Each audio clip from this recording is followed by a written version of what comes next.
अपनी गल रखन सरदार नवजोत सिंह जी सिद्धू।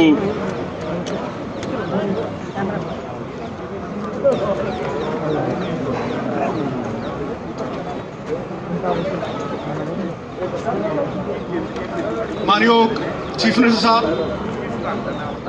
मेरे साथी साहबान, बैंस साहब, खैरा साहब, थोड़ा खैर मकदम करना। सरकारों की नीयत में आ जाए फर्क, अगर नजारा चाहे जन्नत का क्यों ना हो गर्क हो जाए। और आज मैं हिंदी में भी बात करूंगा क्योंकि मुझे पता है ये प्लेटफॉर्म क्या है। मैं जानता हूं कि गूंगी बहरी सरकार तक अगर आवाज पहुंचानी हो तो धमाका जरूरी है। ये धमाका ही है। ये मत समझिएगा कि ये 50 लोग बैठे हैं। एक एक आदमी के पीछे 2-2 लाख पंजाबी बोलता है इस मंच से। 2-2 लाख पंजाबी। और अगर कोई एमपी बैठा है तो 15 लाख लोग उसके पीछे बोलते हैं। तो ये हीरे हैं, ये पंजाब के चुने हुए नुमाइंदे। मैंने बात नीयत की है, नीयत की। नीयत साहब नीति में दिखती है, और नीति सिर्फ 2 पूंजीपतियों के लिए बनाई गई है मोदी सरकार। आप अगर ये सोचते हो कि ये कानून सरकार किसानों के हक में बना रही है तो बहुत बड़ी गलतफहमी है। ये सिर्फ 2 पूंजीपतियों के हक में उन्हें रिमोट कंट्रोल देने के लिए कानून बनाए गए हैं। और मैं आज डंके की चोट पे ये कहता हूं, छाती ठोक के ये कहता हूं कि हम मरते मर जाएंगे लेकिन अंबानी और अडानी को पंजाब में पैर नहीं धरने देंगे। ये लीडर हैं। 100 भेड़ों के आगे एक शेर लगाओ, भेड़ें शेर हो जाती हैं। और ये शेरों के आगे बब्बर शेर है। और इनके आगे मैं बात जो करने वाला हूं वो बड़ी पते की और यहां वाजिब है। ई नैम तो पहले भी था साहब, पहले भी ऑनलाइन ट्रेडिंग होती थी। आप मंडियों की बात करते हो, आप ये बात करते हो कि फ्री मार्केट होनी चाहिए, तो फिर ये कानून बनाने की क्यों जरूरत है? बाहर से ई नैम होता था, ऑनलाइन ट्रेडिंग होती थी। ये कानून क्यों बनाए गए? ये कानून इसलिए बनाए गए कि पंजाब के किसान के कानूनी अख्तियार, कानूनी अधिकार पूरी तरह से छीन लिए जाए। मैंने आज तक कोई ऐसा कानून नहीं देखा जो किसान को कोर्ट में जाने से रोकता है। ये वो कानून बनाया है मोदी साहब ने काला, जिससे किसान अगर उसका कोई डिस्प्यूट होता है तो वो कोर्ट में नहीं जा सकता, नंबर 1। नंबर 2, वो एसडीएम के पास जाएगा या वो डीसी के पास जाएगा, जिसका कंट्रोल सेंटर की सरकार के पास होगा। और ये चुने हुए नुमाइंदे, ये रेस जिताने वाले घोड़े दर्शनी घोड़े बना दिए जाएंगे। इन चुने हुए नुमाइंदों को नकारा कर दिया जाएगा। ये मैंने देशों में सुना था कि 1-2 कंपनियां मोनोपोली बनाती हैं, और वो मोनोपोली बना के, जैसे ईस्ट इंडिया कंपनी राज किया करती थी, वो मोनोपोली बना के राज करती हैं। ये वही हो रहा है। ये रिमोट कंट्रोल ये गोरे अंग्रेजों के हाथ में नहीं, ये काले अंग्रेजों के हाथ में दिया जा रहा है। और ईस्ट इंडिया कंपनी की तरह ये पूरे का पूरा कंट्रोल पुतलियां बनाने के लिए अंबानी और अडानी के हाथ में देने की ये साजिश है। उसका प्रमाण है 17 लाख करोड़ रुपए के एनपीए हैं, बैंकों को लुटा दिया।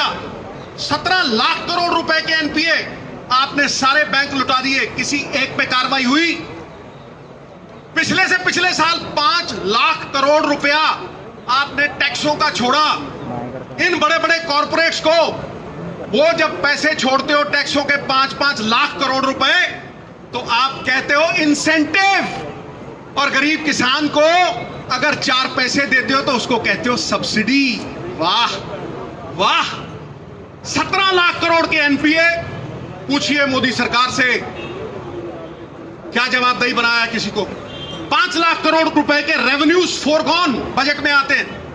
ये तिवारी साहब बैठे हैं, एमपी साहिबान बैठे हैं, रेवेन्यूज फॉरगॉन, वो रेवेन्यूज फॉरगॉन आप छोड़ते हो, वो इंसेंटिव। और किसान की जो बनी बनाई इनकम थी, किसान क्यों डरा हुआ है? किसान इसलिए डरा हुआ है कि उसकी लागत बढ़ रही है, उसके खर्चे बढ़ रहे हैं, पेस्टिसाइड के ऊपर खर्चे बढ़ रहे हैं, पेट्रोल की कीमत बढ़ रही है। लेकिन जो उसकी अश्योर्ड इनकम थी, आज मोदी सरकार वो अश्योर्ड इनकम को छीन रही है। पॉइंट नंबर 2, ये पहला था। Point number 2, this is an attack on the federal structure of India.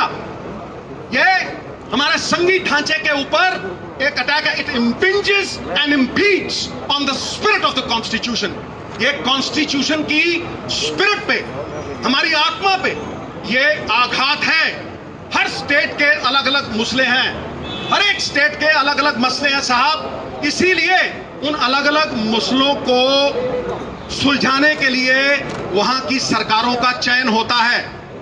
ये कहां का इंसाफ है कि एक चीफ मिनिस्टर और उसके सारे चुने हुए नुमाइंदे, ऑपोजिशन वगैरह सारी इकट्ठी, तुम एक स्टेट के चुने हुए नुमाइंदों की आवाज को दबा रहे हो और उसके 70% किसान उनकी आवाज को दबा रहे हो। It is an attack on our federal structure. Federal structure पे ये जो अटैक है, इसके बारे में मैं पूरी तरह से पुरजोर विरोध करता हूं। और प्रियम्बल में एक वर्ड आता है फ्रेटर्निटी। फ्रेटर्निटी का क्या मतलब है? फ्रेटर्निटी का मतलब है कि हम आपसी भाईचारे में बंधे हुए हैं, हम पारिवारिक सांझ में बंधे हुए हैं। और वो यूनिटी इन डाइवर्सिटी, हमारी भाषाएं अलग हैं, हमारी भाषाएं अलग हैं, हमारा कल्चर अलग है, लेकिन फिर भी हम एक हैं।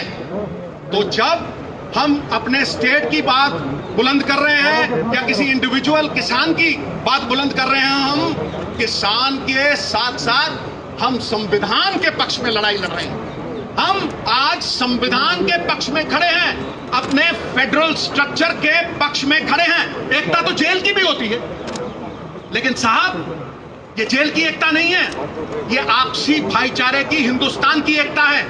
ये यूनिटी इन डाइवर्सिटी है और वो संजीदगी से लेने वाली बात है। जो लोग, और मैं प्राइम मिनिस्टर साहब को कह रहा हूं, जो लोग वन नेशन वन मार्केट की बात करते हैं, वो पंजाब के चुने हुए नुमाइंदों की और एक चीफ मिनिस्टर की आवाज को दबा रहे हैं और कुचल रहे हैं। ये हम कभी बर्दाश्त नहीं करेंगे।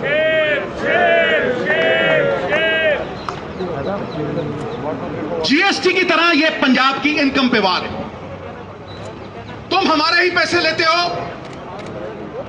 जीएसटी में तुमने फाइनेंशियल कंट्रोल ले लिया और सारे पैसे स्टेट के बिहाफ पे तुमने वो इकट्ठे किए और तुम हमें ही वो पैसे देने। ये कहां का इंसाफ है भाई? चोरी और सीना चोरी, क्या ये सरकारें ये करेंगी? हमारे पैसे लेके तुम ये कहते हो कि हमसे लोन पे वापस ले लो।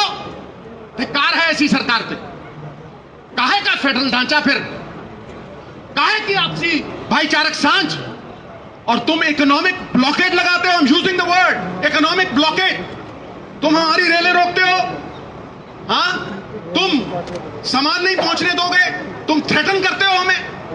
एक तो तुम हमारे किसान की, और ये किसानी is a way of life in Punjab. ये जीवन जीने का एक तरीका है। ये हमारी पगड़ी है। तुम हमारी पगड़ी को हाथ डालो तो वो हाथ तोड़ के डालो। हमारी पगड़ी को हाथ डालोगे वो हमें मंजूर नहीं है। और मैं आज भी ये कहता हूं कि तुमने हमें सवेरे भी रोकने की कोशिश की। किसानी का संघर्ष जो है वो पवित्र संघर्ष है, झंडे में डंडे वाला संघर्ष है, नॉन वायलेंट संघर्ष है। तुम उस संघर्ष को बाहरी ताकतों के साथ जोड़ोगे तो तुम किसान का निरादर कर रहोगे, उसका अपमान करोगे, वो हम सहन नहीं करेंगे। अगली बात मैं कर रहा हूं, पहले आपने जीएसटी छीन लिया हमारी मंडियों से। 5,000 करोड़ रुपया, सीएम साहब बैठे हैं, बाकी लोग बैठे हैं, 5,000 करोड़, पिछले साल 4,000 करोड़, इस साल 5,000 करोड़ बाप दादाओं ने, हमारी पुश्तों ने, 4 पीढ़ियों ने मिलके वो इंफ्रास्ट्रक्चर खड़ा किया है। मैं पूछता हूं नरेंद्र मोदी जी से कि मोदी साहब, जहां आपने ये मंडियां नहीं है, जहां आपने ये पहले लागू किया, मुझे ये बताएं कि वहां का किसान, उसकी क्या हालत है। वो लेबर कर रहा है, वो लेबर कर रहा है। देखिए आप, मैं स्टेटों का नाम नहीं लेना चाहता क्योंकि वो भी सब में हमारी पगड़ी है, हम जानते हैं। लेकिन तुम हमारे किसानों को लेबर करवाओगे, इस पगड़ी को हम पैरों में नहीं लड़ने देंगे। और यह संघर्ष हमारा कहना बनेगा, मन्नू साडी दातरी असी मन्नू दे सोए, जो जो मन्नू वडदा असी धूण सवल्ले होए, असी धूण सवल्ले।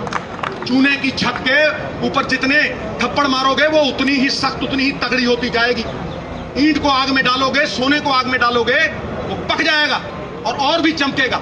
मैं अगला पॉइंट जो है वो ये कह रहा हूं कि पहले आपने जीएसटी छीना, फिर आप हमारी मंडियों पे आ गए। 28,000 आड़तियां रजिस्टर्ड, 5 लाख मजदूर जो मंडियों में काम करता है, हमारे बाप दादाओं का बना हुआ इंफ्रास्ट्रक्चर, तुम उसे बर्बाद करने के ऊपर तुले हो। और जहां तुमने ये फ्री मार्केट लगाई है वहां किसान लेबर कर रहा है। उसके बाद मैं अगली बात करता हूं, क्या यह अकेले पंजाब की बात है?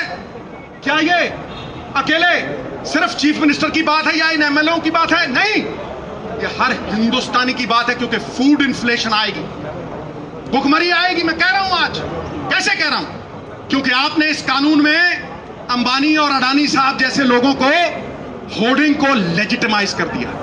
आपने उसमें लिख के दिया कि आप ये अनाज अपने गोदामों में रखिए, 50 गुना और 100 गुना बेचिए, 50 गुना और 100 गुना बेचिए। भुखमरी का कारण क्या है? मैं डंके की चोट पे कहता हूं, कोई डिबेट कर ले मेरे साथ, कोई। भुखमरी का कारण ये नहीं है कि अनाज नहीं है, अनाज होता है साहब, अनाज गोदामों में होता है अंबानी और अडानी साहब के, लेकिन वो गरीब की पहुंच के परे हो जाता है, इसलिए इन्फ्लेशन आती है। और इन्फ्लेशन का असर अमीरों पे नहीं होता। हम तो कहते हैं भर दे भैया, अपना टैक्स भर दे, कोई चक्कर नहीं, लेकिन जो गरीब 500 रुपए कमाता है, वो 500 रुपए की वैल्यू 200 रह जाती है। जो वो 500 में खरीदता था वो 2000 में खरीद नहीं पाता। तुम्हारी जीएसटी ने व्यापारी मारा, और आज ये काले कानून किसानों को मार रहे हैं, हमारी पहचान को मिटा रहे हैं। बाबा नानक ने दी थी ये हमें पहचान, मरते हुए मर जाएंगे, इस पहचान को नहीं मिटने देंगे। नाम ही खो दोगे तो किधर जाएंगे, और पहचान खो देंगे सिद्धू तो बिखर जाएंगे, नहीं बिखरने देंगे। और आखिरी पॉइंट जो मैं कहना चाहता हूं वो ये है कि आप एहसान फरामोश हो गए, आप एहसान फरामोश हो गए हो। मैं डंके की चोट पे कहता हूं। किस तरह से कहता हूं? क्या पंजाब को ग्रीन रेवोल्यूशन की जरूरत थी? नहीं, पंजाब ने पूरे देश का पेट भरा, 2% लोगों ने 67% लोगों का पेट भरा। फिर तुमने गरीब को अन्न कैसे दिया? सस्ती MSP Punjab, Haryana, western UP से उठा के आपने 80 करोड़ लोगों का पेट भरा, और उसी को पीडीएस द्वारा उन्हें सप्लाई किया। पेट्रोल 6 रुपए का था 92 में, 78 का हो गया, और किसान की एमएसपी 3 गुना बढ़ी, वो 12 गुना, 17 गुना, और ये 3 गुना। कॉर्पोरेटों में जो काम करते हैं 1,000 गुना उनकी तनख्वाह बढ़ गई, और 1982 से लेके किसान की एमएसपी सिर्फ 15 गुना। ये कहां का इंसाफ है? ये किस तरह हम बयां करें? चाहे मंडी एमएसपी मॉडल हो या दूसरा, पहले केंद्र ने हमें इस्तेमाल किया और फिर यूज एंड थ्रो वाली पॉलिसी करके इन्होंने हमें फेंक दिया। ये 3 पॉइंट मेरे इस केंद्र की सरकार को कहीं भी किसी को भी भेज दे और बहस कर ले, खुलेआम जहां बुलाएंगे मैं आऊंगा। यदि हार गया, राजनीति सदा के लिए छोड़ दूंगा, सदा के लिए। मैं डंके की चोट पे कहता हूं। उन्हें यह फिक्र है, आखिर में ये मैं शेयर करके फिर सीएम साहब के हवाले स्टेज करता हूं, उन्हें यह फिक्र है हरदम, नई तर्जे जफा क्या है? तर्जे जफा होती है जुल्म। उन्हें यह फिक्र है हरदम, नई तर्जे जफा क्या है? हमें भी शौक है देखें सितम की इंतहा क्या है, हमें भी शौक है देखें सितम की इंतहा क्या है। गुनाहगारों में शामिल हैं वो लोग जिन्होंने ग्रीन रेवोल्यूशन, व्हाइट रेवोल्यूशन अशरन की, गुनाहगारों में शामिल हैं, गुनाहों से नहीं वाकिफ। अरे सितम करते हैं वो, खुदा जाने खता क्या है। बात खत्म।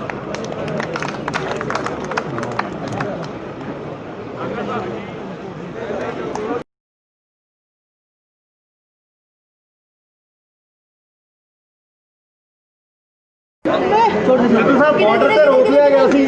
ਸਿੱਧੂ ਸਾਹਿਬ ਬਾਰਡਰ ਤੇ ਰੋਕਿਆ ਗਿਆ ਤੁਹਾਨੂੰ। ਸਿੱਧੂ ਸਾਹਿਬ ਬਾਰਡਰ ਤੇ ਰੋਕਿਆ ਗਿਆ। ਦਿੱਲੀ ਪੁਲਿਸ ਤੇ ਰੋਕਿਆ ਗਿਆ। ਅੱਜ 7 MLA ਤੁਸੀਂ ਅਗਰ ਨਾਮ ਲੈ ਕੇ ਦਵਾਂਗਾ, ਦੋ ਜਲੰਧਰੋਂ ਬੇਰੀ ਸਾਹਿਬ ਨੇ, ਬੇਰੀ ਸਾਹਿਬ ਹੈਨਰੀ ਧੱਕੇ ਮਾਰੇ ਰਾਜੇ ਨੂੰ। ਕਿਸਾਨ ਦਾ ਪਵਿੱਤਰ ਸੰਘਰਸ਼ ਚੱਲ ਰਿਹਾ, ਝੰਡੇ ਤੇ ਡੰਡੇ ਦਾ ਸੰਘਰਸ਼, ਇਮਾਨਦਾਰੀ ਨਾਲ ਕਰ ਰਿਹਾ ਨੌਨ ਵਾਇਲੈਂਟ ਸੰਘਰਸ਼। ਇਹ 2-2 ਲੱਖ ਦੇ 7 ਨੁਮਾਇੰਦਿਆਂ ਨੂੰ, 2-2 ਲੱਖ ਬੰਦੇ, ਉਹਨਾਂ ਦੇ 7 ਨੁਮਾਇੰਦਿਆਂ ਨੂੰ ਉੱਥੇ ਬਾਰਡਰ ਦੇ ਉੱਤੇ ਬਿਨਾਂ ਕਿਸੇ ਕਾਰਨ ਨਾਜਾਇਜ਼ ਰੋਕਣਾ, ਫਿਰ ਧੱਕੇ ਮਾਰਨੇ, ਇਹ ਕਿਸਾਨ ਦੇ ਉਸ ਪਵਿੱਤਰ ਸੰਘਰਸ਼ ਦਾ ਨਿਰਾਦਰ ਹੈ ਔਰ ਅਪਮਾਨ ਹੈ। ਲੇਕਿਨ ਲੋਕਾਂ ਦੀ ਤਾਕਤ ਵੇਖੋ, ਅਸੀਂ ਉੱਥੋਂ ਲਾਈਵ ਕੀਤਾ ਜਦੋਂ, ਤੇ ਉਹੀ ਬੰਦੇ ਜਿਹੜੇ ਉੱਥੇ ਇਲੀਗਲੀ ਡਿਟੇਨ ਕਰ ਰਹੇ ਸੀ ਬਿਨਾਂ ਕਿਸੇ ਕਾਗਜ਼ ਦੇ, ਉਹੀ ਬੰਦੇ ਐਸਕੌਰਟ ਕਰਕੇ ਪਿਓ ਬਣਾ ਕੇ ਛੱਡ ਕੇ ਗਏ ਨੇ। ਇਹ ਤਾਕਤ ਹੈ ਪੰਜਾਬ ਦੇ ਕਿਸਾਨ ਦੀ, ਪੰਜਾਬ ਦੇ ਕਿਸਾਨ ਦੇ ਪਵਿੱਤਰ ਸੰਘਰਸ਼ ਦੀ ਔਰ ਲੋਕਤੰਤਰ ਦੀ। ਇਹ ਲੋਕਤੰਤਰ ਨੂੰ ਡੰਡਾ ਤੰਤਰ ਨਹੀਂ ਬਣਾ ਸਕਦੇ ਤੁਸੀਂ। ਇਹ ਹਰ ਚੀਜ਼ ਡਿਕਟੇਟੋਰੀਅਲ ਨਹੀਂ ਕਰ ਸਕਦੇ ਤੁਸੀਂ। ਲੋਕਾਂ ਦੀਆਂ ਸਰਕਾਰਾਂ ਲੋਕਾਂ ਦੇ ਵਾਸਤੇ ਹੁੰਦੀਆਂ ਨੇ, ਤੇ ਅੱਜ ਸਰਕਾਰਾਂ ਦੋ ਪੂੰਜੀਪਤੀਆਂ ਦੇ ਵਾਸਤੇ ਅੱਜ ਪੰਜਾਬ ਦੇ ਚੁਣੇ ਨੁਮਾਇੰਦਿਆਂ ਦੀ ਆਵਾਜ਼ ਨੂੰ ਕੁਚਲ ਰਹੇ ਨੇ।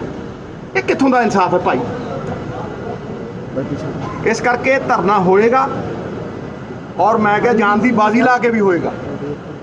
ਸਾਰਾ ਪੰਜਾਬ ਨਾਲ ਖੜਾ ਹੈ, ਔਰ ਇਹ ਨਾ ਸਮਝਣਾ ਕਿ ਇਹ 70% ਕਿਸਾਨ ਪੰਜਾਬ ਦੇ ਵਰਸਸ 1-2 ਅਡਾਨੀ ਅੰਬਾਨੀ ਹੈ ਨਾ। ਇਹ ਸਾਰੇ ਪੰਜਾਬ ਦਾ ਸੰਘਰਸ਼ ਹੈ, ਕਿਉਂਕਿ ਕਿਸਾਨ ਸਾਡੀ ਪਛਾਣ ਹੈ, ਕਿਸਾਨ ਸਾਡੀ ਆਨ ਬਾਨ ਸ਼ਾਨ ਹੈ। ਅਰਬਨ ਨਕਸਲ ਫੈਲਾਇਆ ਜਾ ਰਿਹਾ, ਅਮਨ ਸ਼ਾਂਤੀ ਕਿਸਾਨ ਦੇ ਪਵਿੱਤਰ ਸੰਘਰਸ਼ ਨੂੰ, ਨੌਨ ਵਾਇਲੈਂਟ ਸੰਘਰਸ਼ ਨੂੰ ਇਹ ਬਾਹਰ ਦੀ ਤਾਕਤ ਦਾ ਨਾਂ ਦੇ ਦੇਣਾ, ਮੈਂ ਕਹਿ ਰਿਹਾ ਨਾ ਕਿ ਇਹ ਕਿਸਾਨਾਂ ਦਾ ਔਰ ਪੰਜਾਬ ਦਾ ਅਪਮਾਨ ਕਰ ਰਹੇ, ਔਰ ਇਹ ਤਿਨਕਿਆਂ ਵਾਂਗੂ ਉੱਡ ਜਾਣਾ। ਇਹ ਜਿਹੜੀ ਇਹ ਛੋਟੀ ਮੋਟੀ ਇਲਜ਼ਾਮਬਾਜ਼ੀ ਹੈ ਨਾ, ਇਹ ਤਿਨਕਿਆਂ, तूफान जब झूम के उठेगा तिनकों से ना टाला जाए।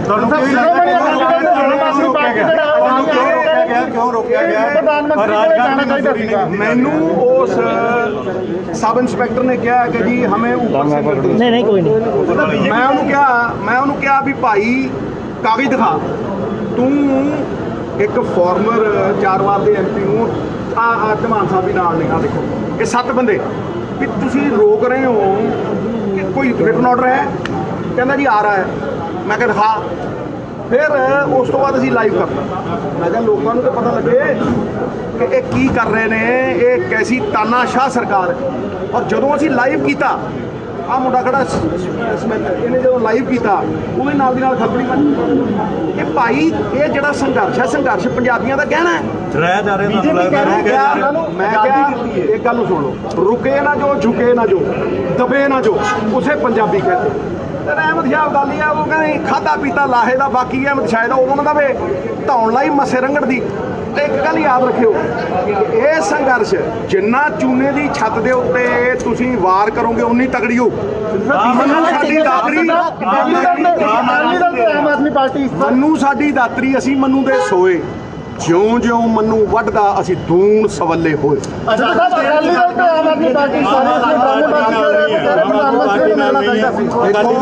ਇੱਕ ਗੱਲ ਨੂੰ ਮੇਰੀ ਸਮਝ ਲਓ ਕਿ ਇਹ ਵਿਰੋਧ ਸੈਂਟਰ ਦੀ ਸਰਕਾਰ ਨਾਲ, ਔਰ ਮੈਂ ਪਹਿਲਾਂ ਵੀ ਕਹਿ ਰਿਹਾ ਕਿ ਕਿਸਾਨ ਏਕਤਾ ਔਰ ਪੰਜਾਬ ਏਕਤਾ ਇਹ ਸਾਡੇ ਸੰਘਰਸ਼ ਦੀ ਜਾਨ ਹੈ, ਇਹ ਸੰਘਰਸ਼ ਦਾ ਚਾਨਣ ਮਨਾਰਾ ਹੈ।